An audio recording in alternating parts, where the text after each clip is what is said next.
हमारा YouTube channel skill training centre में आपका स्वागत है। अगर आप 10th की तैयारी कर रहे हैं तो आपके लिए यह वीडियो बहुत ही महत्वपूर्ण होने वाला है और ख़ास करके वैसे विद्यार्थियों के लिए जो इस बार 10th का एग्ज़ाम देंगे और अभी तक उनकी तैयारी अच्छी नहीं हुई है। उन्हें शंका है कि हमें अच्छे अंक नहीं आ सकते हैं या हम फेल कर सकते हैं। तो आप हमारे प्रत्येक वीडियो को देखते रहिए, आपका अंक अच्छा खासा आने की पूरी गारंटी है। और अगर आपको मेरा वीडियो देखने के बाद अंक नहीं आता है अच्छा, तो आप जो चाहे कमेंट में लिख सकते हैं, क्योंकि कमेंट बॉक्स हमेशा खुला रहेगा। तो चलिए देर ना करते हुए कुछ बिंदु प्रकाश के परावर्तन और अपवर्तन एवं मानव नेत्र तथा रंग बिरंगे संसार से लेते हैं, जो कि आपको ऑब्जेक्टिव में 40 में से आपको 35-36 नंबर लाने के लिए काफ़ी होगा। आप 40 में 80 नंबर में पूछेगा, आपको 40 बनाना है, जिसमें 35-36 नंबर आपका कंफर्म आ जाएगा। तो आप वीडियो के अंत तक बने रहिएगा। तो शुरू करते हैं। पहला क्वेश्चन है कि प्रकाश किसी पारदर्शक माध्यम में सरल रेखा में गमन करती है। देखिए, प्रकाश के बारे में याद रखना है कि जिससे वो इस पार से उस पार चली जाती है तो सरल रेखा यानी सीधी रेखा में गमन करती है। ठीक है। क्वेश्चन दूसरा देखिए कि सभी प्रकाश के परावर्ती पृष्ठ परावर्तन के नियमों एवं अपवर्ती पृष्ठ अपवर्तन के नियमों का पालन करती है। देखिए, परावर्ती पृष्ठ जो होता है वो परावर्तन के नियम को पालन करता है और अपवर्ती पृष्ठ क्या होता है, अपवर्तन के नियम को पालन करता है। ठीक है। बिंदु तीसरा देखिए, दर्पण तथा लेंस वस्तुओं के प्रतिबिंब बनाते हैं। बिंब की स्थिति के अनुसार प्रतिबिंब वास्तविक और आभासी हो सकते हैं। देखिए, कोई भी दर्पण जो होता है वे लेंस वस्तुओं को प्रतिबिंब क्या करते हैं, बनाते हैं। और ये प्रतिबिंब जो होते हैं ये बिंब की स्थिति के अनुसार निर्भर करता है। तो एक प्रतिबिंब का नाम होता है वास्तविक और दूसरा का होता है आभासी प्रतिबिंब। ये याद रखिएगा कि प्रतिबिंब को प्रकार के दो प्रकार के, एक वास्तविक प्रतिबिंब और दूसरा आभासी प्रतिबिंब होता है। ठीक है। पॉइंट अगला देखिए कि गोलीय दर्पण के प्रकार, यानी गोलीय दर्पण को प्रकार के होता है दो प्रकार के, एगो अवतल दर्पण के एगो उत्तल दर्पण होता है। उसी तरह से गोलीय लेंस के बारे में पूछेगा कि गोलीय लेंस को प्रकार के होता है, तो ये भी दो प्रकार के, एक होता है अवतल लेंस, दूसरा होता है उत्तल लेंस। दर्पण पूछेगा तो अवतल दर्पण, उसमें सिर्फ दर्पण जोड़ दीजिएगा, बाकी अवतल और उत्तल वही सेम रहेगा। ठीक है। कोई अगला पॉइंट देखिए, अवतल दर्पण वास्तविक एवं आभासी दोनों प्रकार के प्रतिबिंब बना सकते हैं, जबकि उत्तल दर्पण हमेशा आभासी प्रतिबिंब बनाते हैं। देखिए, अवतल दर्पण क्या होता है कि वो दो तरह के प्रतिबिंब बनाता है, वो वास्तविक भी बनाता है और दूसरा आभासी भी बनाता है। जबकि उत्तल दर्पण जो होता है ये हमेशा कैसा प्रतिबिंब बनाता है, तो आभासी प्रतिबिंब बनाता है। ठीक है।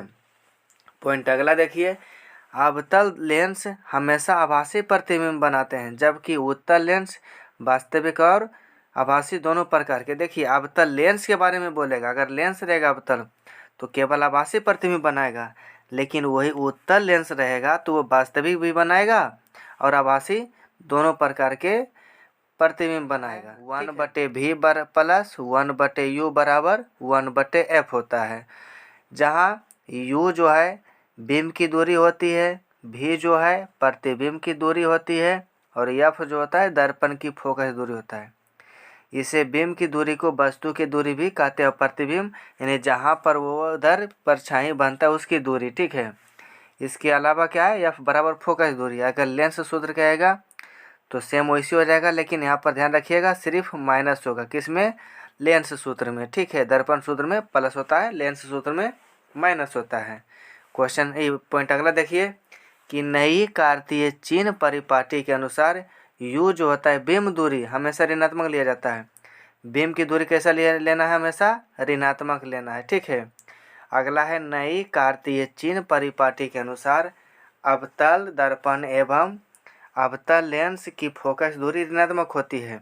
देखिए, अवतल दर्पण हो या अवतल लेंस हो, दोनों की फोकस दूरी कैसी होगी, ऋणात्मक होगी, है ना, यानी माइनस में होगा। ठीक है, अगला पॉइंट देखिए, नई कार्तीय चिन्ह परिपाटी के अनुसार उत्तल दर्पण एवं उत्तल लेंस की फोकस दूरी धनात्मक होती है। देखिए, अगर उत्तल दर्पण का है और उत्तल लेंस का है, दोनों की फोकस दूरी कैसा होगा? धनात्मक होगा। ठीक है, पॉइंट अगला देखिए, किसी गोलीय की फोकस दूरी उसकी वक्रता त्रिज्या की आधी होती है, यानी कोई जो गोला होता है उसका फोकस दूरी कैसा होता है?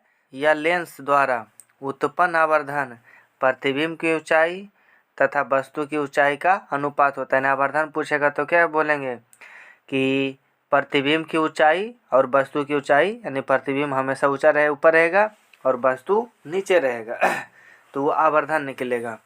पॉइंट अगला है, किसी लेंस की क्षमता उसकी फोकस दूरी का व्युत्क्रम होता है, यानी किसी लेंस की क्षमता क्या होती है? उसका जो फोकस दूरी होता है उसका उल्टा होता है। लेंस क्षमता का सही मात्रक डायोप्टर होता है, हमेशा याद रखिएगा, लेंस क्षमता का यह सही मात्रक डायोप्टर में नापा जाता है।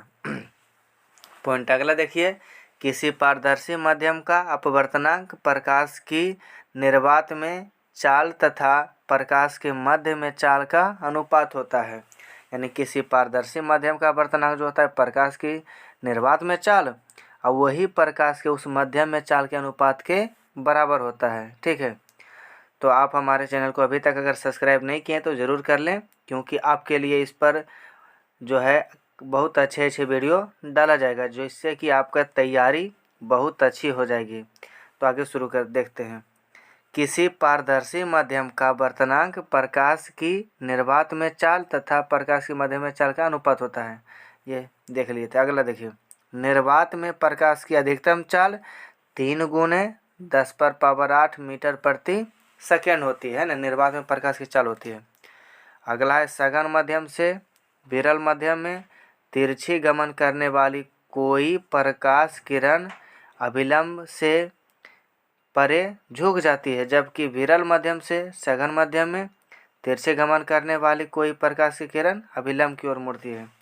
जब देखिए सघन माध्यम से विरल माध्यम में जाएगा तो क्या होगा? अभिलंब की ओर झुकेगा, और जबकि विरल माध्यम से सघन माध्यम में जाएगा तो अभिलंब से दूर भागेगा। ठीक है, अभिलंब की ओर झुक जाएगा, सॉरी अभिलंब की ओर झुक जाएगा। पॉइंट अगला है, गोलीय लेंस की वृत्ताकार रूपरेखा का प्रभावी व्यास इसका द्वारा कहलाता है, यानी कोई गोलीय लेंस है उसका वृत्ताकार रूपरेखा जो होता है उसके प्रभावी व्यास का द्वारा कहलाता है। ठीक है, उसी तरह से अगला पॉइंट देखिए, अवतल दर्पण को अभिसारी दर्पण भी कहते हैं। याद रखिएगा, अभिसारी दर्पण किसे कहा जाता है? तो अवतल दर्पण को।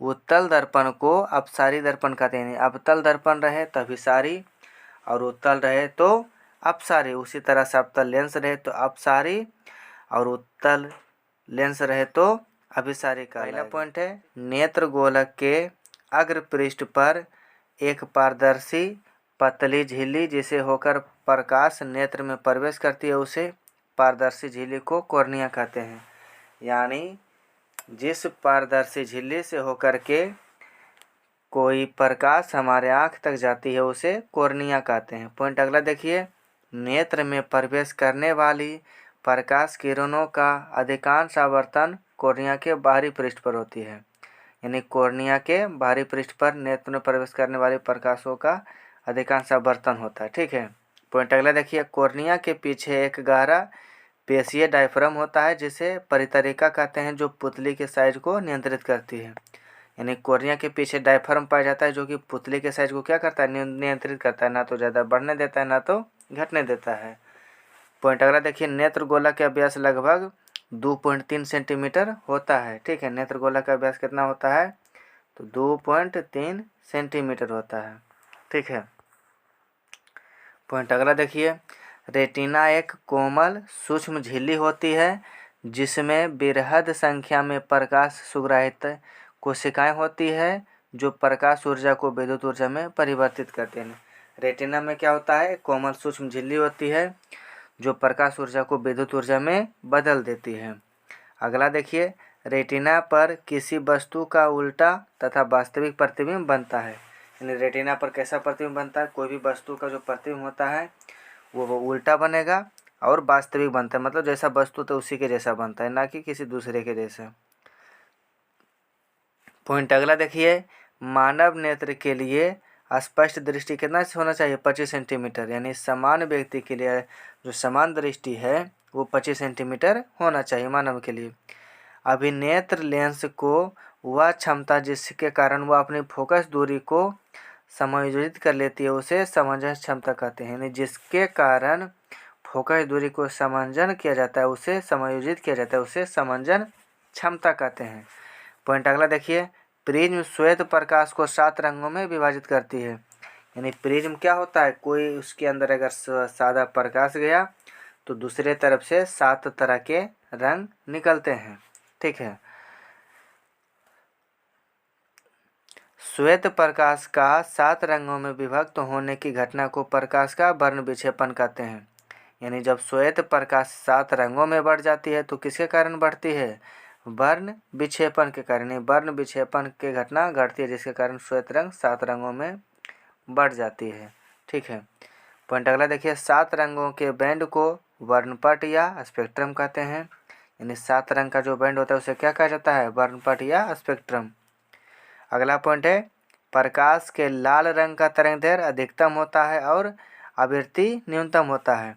देखिए लाल रंग का तरंगदैर्घ्य अधिक होता है जबकि उसकी आवृत्ति की बात करें तो कम होता है। बैंगनी रंग का तरंगदैर्घ्य कम होता है लेकिन इसकी आवृत्ति अधिक होता है, ये ध्यान रखिएगा। तरंगदैर्घ्य रहेगा तो लाल की, आवृत्ति रहेगा तो ज़्यादा बैंगनी का।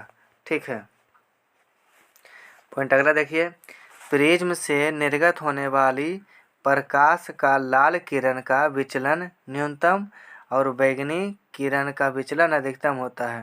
यानी लाल किरण का विचलन कम होता है और बैंगनी किरण का विचलन अधिकतम होता है। ठीक है, तारों के प्रकाश के वायुमंडलीय आवर्तन के कारण ही तारे टिमटिमाते हैं। यानी अगर पूछा जाए तारे क्यों टिमटिमाते हैं तो वायुमंडलीय आवर्तन के कारण तारे टिमटिमाते हैं।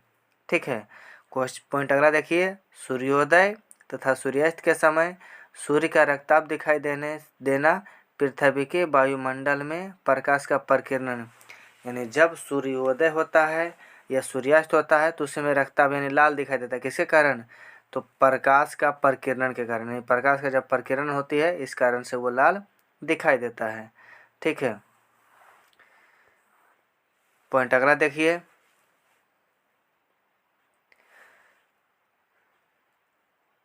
आकाश का नीला दिखाई देना भी वायुमंडलीय प्रकाश के प्रकीर्णन। आकाश का नीला भी दिखाई किसके कारण देता है, प्रकाश के प्रकीर्णन के कारण।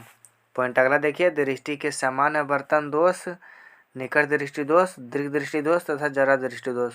यानी दृष्टि दोष कितने प्रकार के होते हैं, 3 प्रकार के, एगो निकट, दीर्घ और जरा दृष्टि दोष है ना, निकट, दीर्घ और जरा। वृद्धावस्था में नेत्र की समंजस क्षमता घट जाती है। जब यानी वृद्धावस्था आ जाती है तो नेत्र की जो समंजस होती है यानी फिगर बनाने की क्षमता होती है वह घट जाती है। ठीक है, तो हमारा ये प्रयास कैसा लगा है आप कमेंट करके ज़रूर बताएं। और अगर अभी तक आपने इस चैनल को सब्सक्राइब नहीं किया है तो चैनल को सब्सक्राइब ज़रूर कर लें और बेल आइकन को ज़रूर दबा दें। और हाँ, अपने दोस्तों में भी शेयर कर दें ताकि अगर उनकी भी तैयारी अच्छा नहीं हुआ है तो हमेशा इस चैनल के ऊपर आके और अपना तैयारी ठीक कर सकते हैं। और अगर ये वीडियो आपके लिए 100% कारगर नहीं होगा तो आप जो भी चाहें कमेंट में लिख सकते हैं। तब ठीक है, आज यहीं तक रहने देते हैं, तब तक के लिए धन्यवाद। जय हिंद।